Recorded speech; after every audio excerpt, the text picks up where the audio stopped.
જામનગરમાં સતત ત્રીજા દિવસે વીજ તંત્ર દ્વારા વીજ ચેકિંગની કાર્યવાહી હાથ ધરવામાં આવી હતી। વીજ ચેકિંગ માટે 47 ટીમ બનાવવામાં આવી હતી। ત્યારે આ 47 ટીમ દ્વારા 580 કનેક્શન ચેક કરવામાં આવ્યા હતા, જે પૈકી 90 કનેક્શનમાંથી વીજ ચોરી પકડાઈ હતી। ત્યારે આ કાર્યવાહી દરમિયાન 1,22 લાખની વીજ ચોરી ઝડપાઈ છે।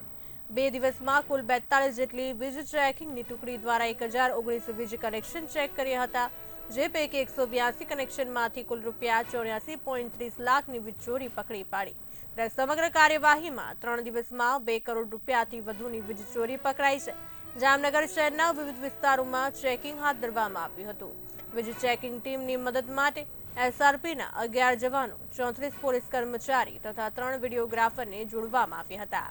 સતત વીજ તંત્ર દ્વારા વીજ ચેકિંગથી વીજ ચોરી કરતા લોકોમાં ફફડાટ ફેલાયો હતો।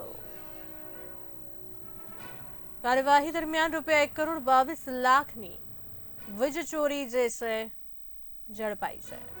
આપને જણાવી દઈએ કે 47 ટીમ દ્વારા 580 કનેક્શન ચેક કરવામાં આવ્યા, જે પૈકી 90 કનેક્શનમાંથી વીજ ચોરી પકડાઈ હતી। આ કાર્યવાહી દરમિયાન 1,22 લાખની વીજ ચોરી ઝડપાઈ છે। 2 દિવસમાં કુલ 42 જેટલી વીજ ચેકિંગની ટુકડી દ્વારા 1019 વીજ કનેક્શન ચેક કર્યા હતા, જે પૈકી 182 કનેક્શનમાંથી કુલ ₹84.30 લાખની વીજ ચોરી પકડી પાડી હતી। ત્યારે આ સમગ્ર કાર્યવાહીમાં 3 દિવસમાં 2 કરોડ રૂપિયાથી વધુની વીજ ચોરી પકડાઈ છે। જામનગર શહેરના વિવિધ વિસ્તારોમાં ચેકિંગ હાથ ધરવામાં આવ્યું હતું।